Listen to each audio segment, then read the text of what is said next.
How's it going, everybody? I am ZBilbs, and I'm coming at you again with another metal end of the year list. And today we're going to look at some of the lesser good stuff. I've been ranking best albums and songs, and now it's time to look at some of the things that I didn't like so much. I'm not gonna do a worst albums songs list of the year because I don't actively go out of my way to seek things that are generally considered bad.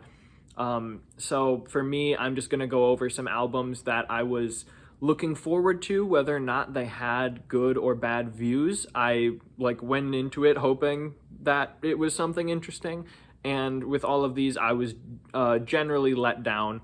I'm not going to be ranking these albums in any specific order because there's not too many of them, and it's kind of hard to judge how disappointing something is because some of them might be worse than other ones, but even some of the better ones might be disappointing because of different expectations. But either way, I'm just going to rattle some albums out and explain why all of these disappointed me. So yeah, either way, let's just get into the video. Starting off with one that probably none of you have even heard of or on your radar, but I was definitely interested in, and that is Thorns by Tony Martin. Tony Martin, some of you may know who he is, some maybe not. And when I went through the Black Sabbath discography this year, I absolutely love the Tony Martin stuff. He's one of the most, I think, under-celebrated metal singers of all time. When most people think Black Sabbath, they're thinking Ozzy and Dio.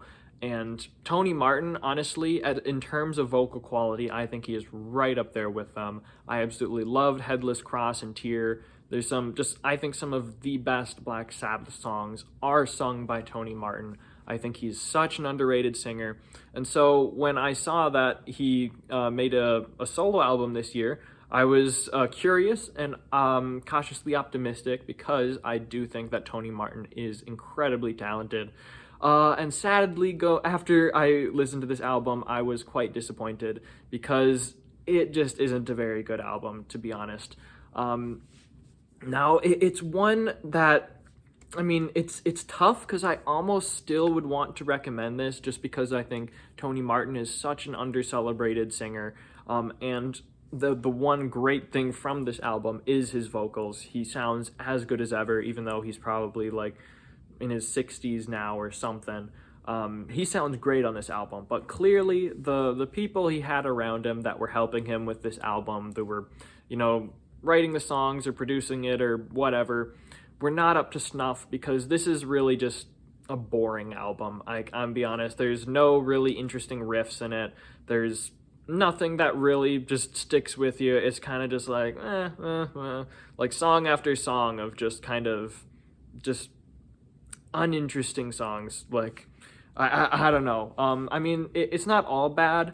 Book of Shadows and Crying Wolf are both decent songs. The title track Thorns is also all right, but other than that, there's 11 songs on this album, and the fact that barely any of them are worth re-listening to is definitely a problem.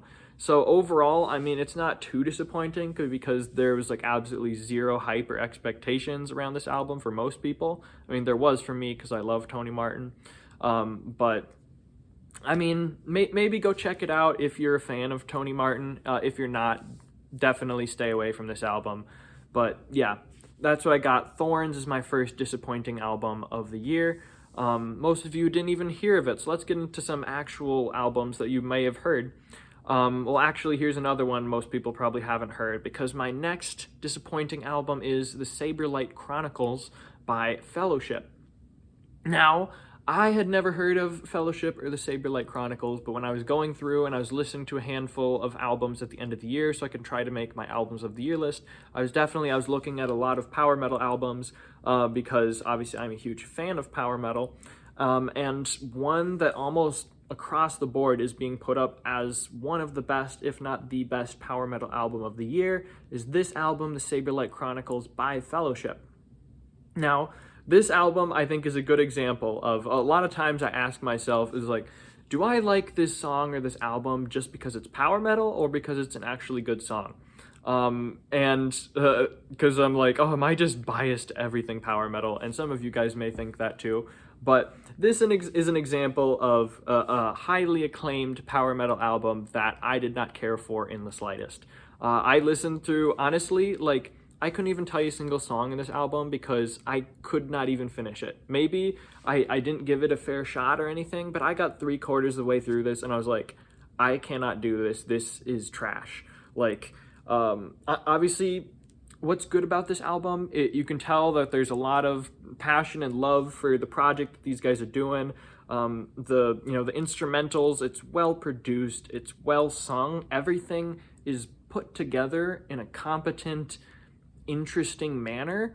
But this is not the type of music or even power metal that I like. This feels like something straight out of a Disney movie. Like, just song after song, it's just all of these just too like high keyboard stuff that just it doesn't have that metal grit to it. It sounds like something from a kid's movie. And I like some of that, like, high fun symphonic stuff. I love Dream Evil, Blind Guardian, Hammerfall, like, especially, it's got like that high sing-songy voice.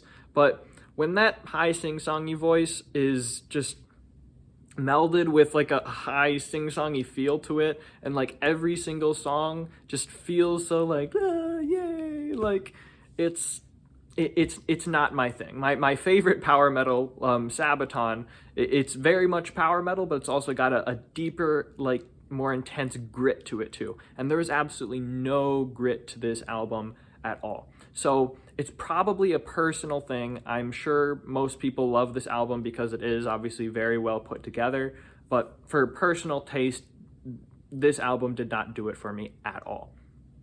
My next disappointing album is another power metal one, or sort of power metal, and I've got A Paranormal Evening with the Moonflower Society by Avantasia. Now, out of all of the albums on this list, this album is probably my favorite. But as for just how albums go in general, I thought that this album was still relatively disappointing, especially since I am somewhat familiar with Avantasia. I know that they're some of the power metal or symphonic metal classic band.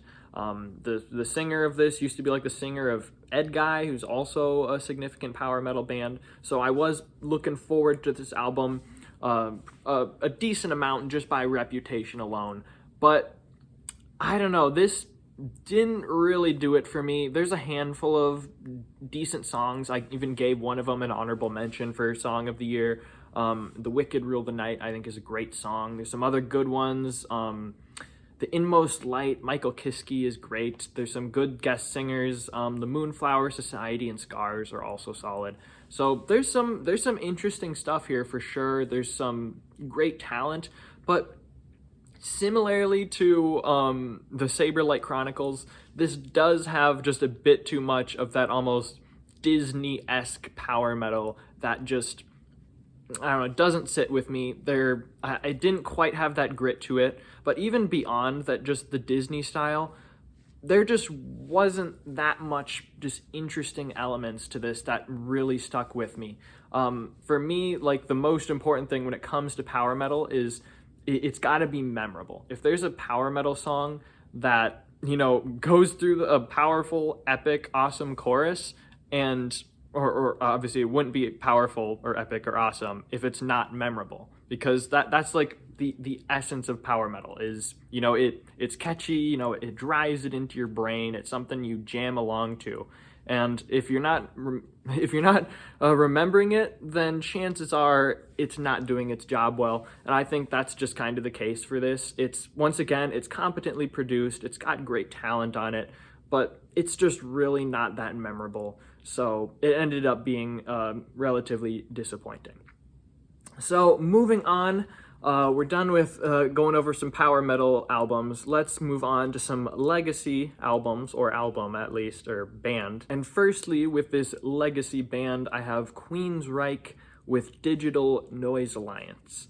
Now I know these guys have been around for a while, and I didn't really know what to expect because I have no idea, like, if this is even close to their original lineup, if this is even their original singer or not. Like, I have no idea. I haven't dug into Queensryche yet, but this album was pretty meh when I listened to it, so I assume that Queensryche is definitely not what they've been before.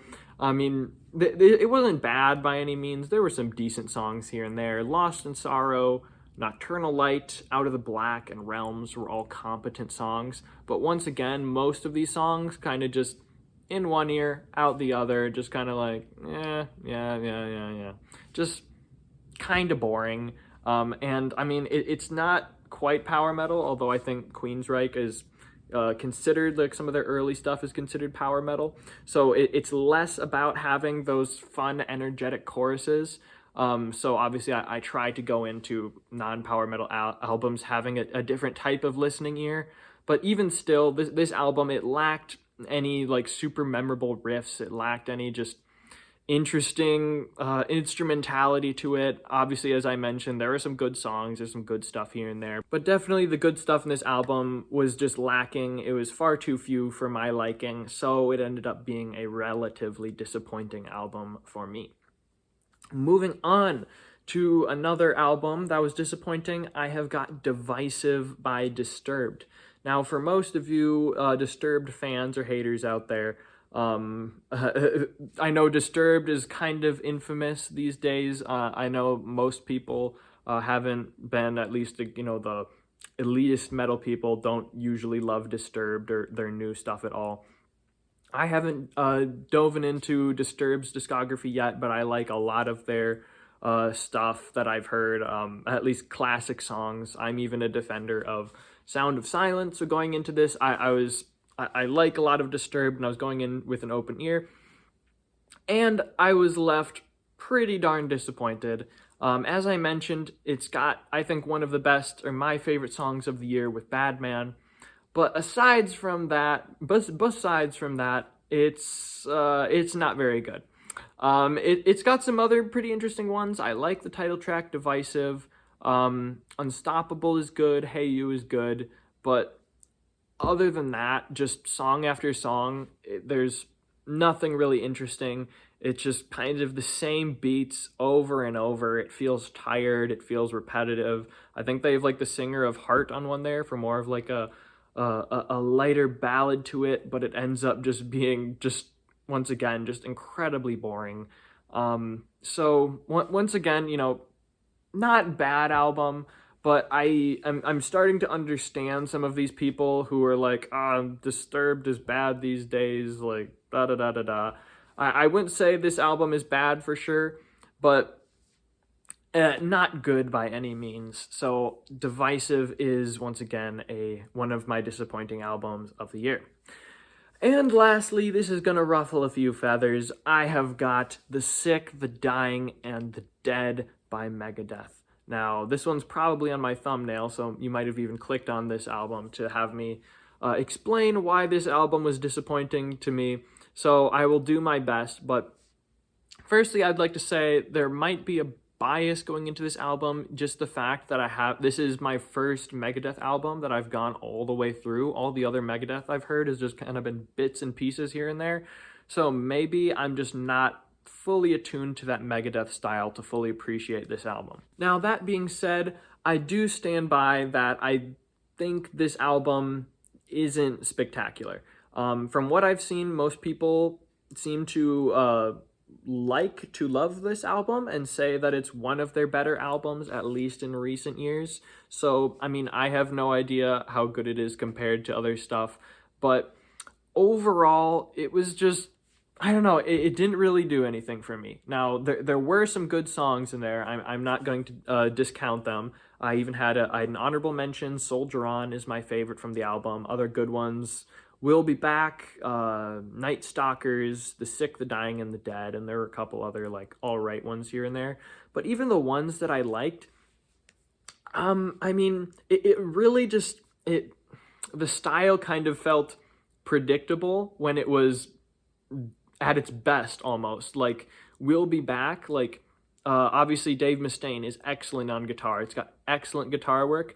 But other than that, it really just felt like, a little singing here and there, and then an epic guitar solo, and a little more singing, an epic guitar solo, and those were like the best songs. When they tried to like change it up a little bit, do something wacky with like Mission to Mars, like that song is just too weird and wacky, and honestly kind of cringy. There honestly is a handful of songs on here that are just kind of cringy, like Junkie, like what even is that song?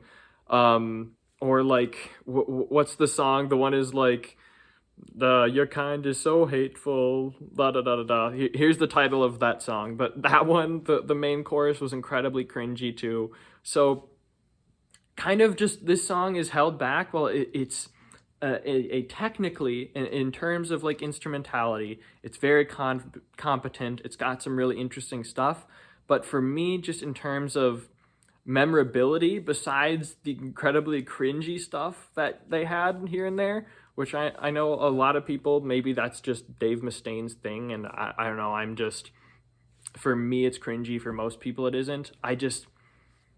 I don't know, just this album really didn't do anything for me in terms of that. So who knows, maybe this album will grow on me. Maybe I have to go through all of Megadeth's stuff to truly appreciate it.